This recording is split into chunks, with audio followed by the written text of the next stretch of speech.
Hello champions. सो trigo ने बहुत परेशान किया हुआ है आपको, राइट? आज हम लोग निपटेंगे ट्रिगो से इन 10 मिनट्स। तो सबसे पहले स्टार्ट करते हैं हम लोग ट्रिगो को समझना। ट्रिगो को समझने के लिए ध्यान रखो, सबसे पहले आपको समझना है एक राइट एंगल ट्रायंगल। ट्रिगो कुछ नहीं है, सिर्फ एक आपके लेवल पे एटलीस्ट सारा खेल किसका है? सारा खेल एक राइट एंगल ट्रायंगल का। हमने एक right angle triangle, let us assume a right angle triangle, और एक राइट एंगल ट्रायंगल में आपको पता है 3 साइड्स होती हैं। एक होता है परपेंडिकुलर, एक होता है बेस, एक होता है हाइपोटेन्यूज। सपोज मान लो हमने एक ट्रायंगल अज्यूम किया और वो ट्रायंगल हमारा है ए, बी और सी। हाइपोटेन्यूज तो फिक्स है, इस ट्रायंगल के अंदर AC हमेशा क्या होगा? हाइपोटेन्यूज। लेकिन याद रखिएगा, परपेंडिकुलर और बेस फिक्स नहीं होते। These two depend on the acute angle that you have chosen. अगर आपने ये एंगल चूज किया है, अगर आपने एंगल सी को चूज किया है अपना एंगल, तो ये आपका परपेंडिकुलर की तरह काम करेगा। आपने अगर एंगल ए को चूज किया है अपना एंगल, तो BC will act as the perpendicular and subsequently AB will act as a base. So let us assume that angle C is equal to theta. If angle C को हमने theta माना है, तो ये बन जाएगा आपका परपेंडिकुलर और BC बन जाएगा आपका base. So we know it very clearly. If I define the 6 trigonometric ratios, how do I define? I define them. The first one will be what? Sin theta. वो क्या बन जाएगा? P by H. Then we will define cos theta. वो क्या बन जाएगा? B by H.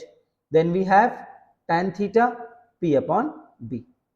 You can observe very interesting thing here कि sin theta और cos theta को अगर मैं डिवाइड करता हूं, मुझे ऑटोमेटिकली क्या मिल जाएगा?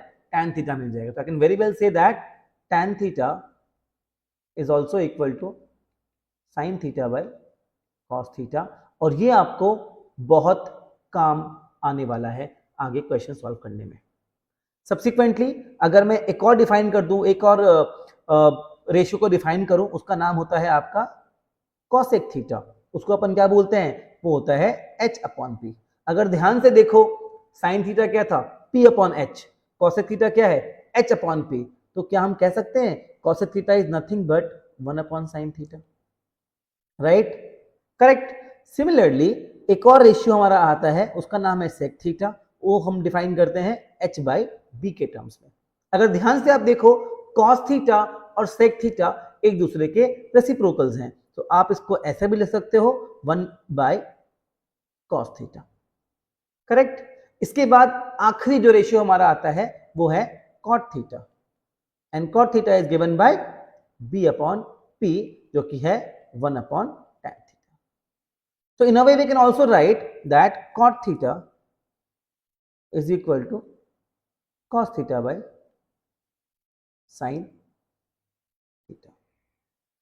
So guys, these are the 6 trigonometric ratios। और ट्रिग्नोमेट्री कहीं भी जाए, आप कितनी भी हाई लेवल ट्रिग्नोमेट्री की बात कर लो, वो सब के सब इन 6 रेशियोज पे ही डिपेंड करती है।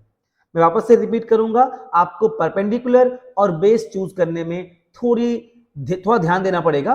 अगर आपने एंगल सी को थीटा पकड़ा है, आपने अगर एंगल सी को आप कंसीडर कर रहे हो, तो AB will act as the perpendicular. जो भी एंगल आप चूज कर रहे हो, जो भी आपका अक्यूट एंगल है, परपेंडिकुलर जो होगा वो हमेशा उसकी अपोजिट साइड होगी, और बेस कौन सी साइड होगी? बेस होगी उसकी इंक्लूडिंग साइड। हाइपोटेन्यूज तो हर ट्रायंगल में लार्जेस्ट साइड ही होगा, right? I think this is all clear. Let's move on, let's move ahead. अब अगर ध्यान से आप देखो कि इन रेशियोज के साथ हम लोग समझने वाले हैं आइडेंटिटीज। एट योर लेवल आपको सिर्फ और सिर्फ 3 आइडेंटिटीज समझनी है। उनमें से एक तो आपको ऐसे याद हो जाती है, 2 को लेकर के यू गेट लिटिल कंफ्यूज। उसके लिए मैं आपको एक सिंपल सी ट्रिक बताऊंगा कि आपको वो दोनों आइडेंटिटीज भी आराम से याद हो जाए। So first identity in our consideration will be sin square theta plus cos square theta is equal to 1। In any triangle, आप कैसा भी ट्राइंगल ले लो, अगर एक राइट एंगल ट्राइंगल है, किसी भी एंगल के लिए, किसी भी एंगल के लिए साइन स्क्वायर, उस एंगल का साइन स्क्वायर, उस एंगल का कॉस स्क्वायर, अगर आप ऐड करोगे वो हमेशा और हमेशा आपको 1 देने वाले हैं। कहीं भी इसका प्रूफ नहीं पूछा जाता, किसी लेवल पे इसका प्रूफ पूछा नहीं जाएगा, ये हमेशा हमेशा ट्रू होती है। इसी का हम लोग वेरिएशन लिख सकते हैं. We can always write that sine square theta is equal to 1 minus cos square theta. Right, हमने क्या किया, कॉस स्क्वायर को आरएचएस में ले गए हम लोग. Similarly I can also write cos square theta is equal to 1 minus sine square theta. Right, तो हम लोग इस आइडेंटिटी के और दो वेरिएशंस को समझ सकते हैं. अगर आपको कहीं क्वेश्चन सॉल्व करने होते हैं, वहां पर आप आराम से साइन स्क्वायर को 1 माइनस कॉस स्क्वायर से रिप्लेस कर सकते हो. अब किसी किसी क्वेश्चंस में आप अगर ध्यान से देखो, यहां पर आपको ए स्क्वायर माइनस बी स्क्वायर की फीलिंग भी आ रही होगी. आप इसको 1 plus cos theta into 1 minus cos theta भी लिख सकते हो. और ये इसको आप लिख सकते हो 1 plus sine theta into 1 minus sine theta. अब कहां पर क्या अप्लाई करना है, ये आपको क्वेश्चन देख करके ही समझ में आएगा. ट्रिग्नोमेट्री के क्वेश्चंस के अंदर आप एक क्वेश्चन को कई टाइप से सॉल्व कर सकते हो.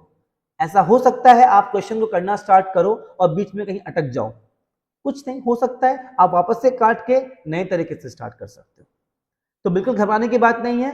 ट्रिग्नोमेट्री में आपको अगर प्रैक्टिस करोगे तो ही आपको स्मूथनेस आएगी. सेकेंड जो हमारा आइडेंटिटी है वो थोड़ा सा ट्रिकी मैं मानता हूं उसको. वो आइडेंटिटी हमारा है sec square theta minus tan square theta equals to 1. अब देखो, साइन स्क्वायर और कॉस स्क्वायर में फायदा क्या है कि उनके बीच में एक प्लस का साइन है. तो आप अगर साइन स्क्वायर की जगह कॉस स्क्वायर लिख दो, चीजों को अगर उल्टा भी कर दो, कोई फर्क नहीं पड़ता. Sign square theta plus cos square theta, चाहे आप लिखो cos square theta plus sign square theta, एक ही बात है. It will not make any difference. But अगर आप सेक स्क्वायर और tan स्क्वायर को ध्यान से देखो, वहां पर बीच में एक माइनस का साइन है. आपने अगर उल्टा कर दिया ना, पूरा मामला चौपट हो जाएगा. तो कैसे याद रखें, इसका मतलब मुझे इस आइडेंटिटी को याद रखना पड़ेगा एज इट इज. पहले सेक स्क्वायर आएगा, बाद में tan स्क्वायर आएगा. Let's remove the confusion. एक बात याद रख लो, सेक स्क्वायर और tan स्क्वायर में अल्फाबेटिकली पहले कौन आना चाहिए, sec. s comes before t, बस याद हो गया. सेक स्क्वायर हमेशा tan स्क्वायर के पहले आएगा. फॉर्मूला क्या बनेगा, sec square minus tan square equals to 1. इसको हम लोग एक टाइप से और लिख सकते हैं. We can also sec square theta is equal to 1 plus tan square theta. One more thing we can write that tan square theta is equal to sec square theta minus 1. ये भी इसी के variations हैं. I think so far we are very very clear. जो तीसरी identity हमारी है वो भी इसी पे बेस्ड है. थर्ड आइडेंटिटी हमारी है, उसको मैं कहता हूं, उसको हम लोग कहते हैं cosec square theta minus cot square theta equals to 1. अब यहां भी सेम झमेला, बीच में माइनस का साइन है. इसका मतलब मैं इसको एक्सचेंज नहीं कर सकता हूं. मुझे पहले कॉसेक ही लिखना पड़ेगा, मुझे पहले कॉसेक स्क्वायर को ही ध्यान रखना पड़ेगा. तो इसके लिए क्या करें, आप अगर ध्यान से देखो, कॉसेक स्क्वायर और कॉट स्क्वायर दोनों चीजें सी से शुरू होती है. सी ओ दोनों में कॉमन है. उसके बाद देखो, कॉसेक स्क्वायर में पहले एस आता है और कॉट में टी आता है. अल्फाबेटिकली पहले कौन आना चाहिए, कॉसेक. अगर डिक्शनरी में आप चेक करोगे ना, पहले कॉसेक आना चाहिए. तो इसीलिए हमेशा कॉसेक स्क्वायर थीटा पहले लिखेंगे, कॉट स्क्वायर थीटा बाद में लिखेंगे. याद हो गया, it is as simple as that. अब इसका भी एक वेरिएशन है. We can write cosec square theta is equal to 1 plus cot square theta. Similarly we can also write cot square theta is equal to cosec square theta minus 1. पूरी की पूरी class 10th की trigonometry इन्हीं तीन identities पर आधारित है और कुछ भी इसमें नहीं है. घबराने की बात बिल्कुल नहीं है. आप जम के प्रैक्टिस कीजिए और आपके देखना स्लोली आपको स्मूथनेस आ जाएगी और आपको चीजें बहुत आसान लगने लगेंगी. इसके अलावे कुछ अलजेब्रिक आइडेंटिटीज हैं जो आपको याद होनी चाहिए. यहां पर और मैं साइड में लिख दे रहा हूं. जो पहला फॉर्मूला आपको पता होना चाहिए वो क्या है, A plus B whole square. हम सबको आता है. क्या फॉर्मूला होता है, A square plus 2ab plus B square. दूसरा क्या होता है बेटा, ए माइनस बी का होल स्क्वायर. फॉर्मूला क्या होता है, A square minus 2ab plus B square. एक फॉर्मूला और क्या हो सकता है, a plus B plus C का होल स्क्वायर। क्या होता है formula, A square plus B square plus c square plus 2ab plus 2bc plus 2ac। इसके बाद कुछ फॉर्मूले आते हैं क्यूब वाले, a plus B whole cube. Formula क्या होता है, a cube plus b cube plus 3ab square plus 3a square b। Then we have a minus B का होल क्यूब। फॉर्मूला क्या होता है, a cube minus b cube plus 3ab square minus 3a square b। इसके संग में एक और formula होता है, मैं यहां पर लिख दे रहा हूं fourth number, that is a cube plus b cube. क्या फॉर्मूला होता है, a plus B into a square plus b square minus ab। Then you have got a cube minus b cube, formula is a minus b, then a square plus b square plus ab। आप maximum जगह observe करोगे, अगर आपने ये तीन फॉर्मूले trigonometry वाले और अलजेब्रा वाले, ये कुछ 3-4 फॉर्मूले हैं, अगर इन पे ध्यान दे दो आप, अगर इनको ठीक से आप कर लो ना, तो आपके मोटा मोटी 90% क्वेश्चंस तो आपके यूं ही सॉल्व हो जाएंगे, आपको कुछ सोचने की जरूरत ही नहीं पड़ेगी। तो इन्हीं पर पूरा गेम खेलना है आपको। अगर आप मान लो कहीं ऑब्जर्व कर रहे हो, किसी दो चीजों का स्क्वायर दिया हुआ है, आप इसको फॉर्मूला में ब्रेक कर सकते हो। इसके अलावा एक और जो टूल है बहुत इंपॉर्टेंट है, वो रैशनलाइजेशन। ऐसा कई क्वेश्चंस में होगा जहां पर कि आपको दोनों डिनोमिनेटर को और न्यूमरेटर को सेम वैल्यू से मल्टीप्लाई और डिवाइड करना पड़ सके, तो वो आपको ऑब्जर्व करना पड़ेगा और वो विथ प्रैक्टिस ही आएगा। तो ट्रिग्नोमेट्री के अंदर मैं वापस से आपको दिखा दे रहा हूं, एक बार रिवीजन करवा दे रहा हूं। सबसे पहले हमने बात किया ट्रायंगल के बारे में, हमने बात किया कि परपेंडिकुलर और बेस किस तरह से हमें अज्यूम करना है। Then we discuss about the 6 ratios और उनका इंटर रिलेशन। साइन कॉसिक में क्या रिलेशन है, टैन कॉट में क्या रिलेशन है, साइन कॉट में क्या रिलेशन है। आपको यहां पर मैं एक और गुरु मंत्र दे रहा हूं, अगर किसी क्वेश्चन में टैन कॉसेक सेक ऐसे कुछ टर्म्स अवेलेबल हैं और आप शायद फंस जा रहे हो, तो एक सिंपल चीजें बताता हूं कि converting into sine cos helps many a times.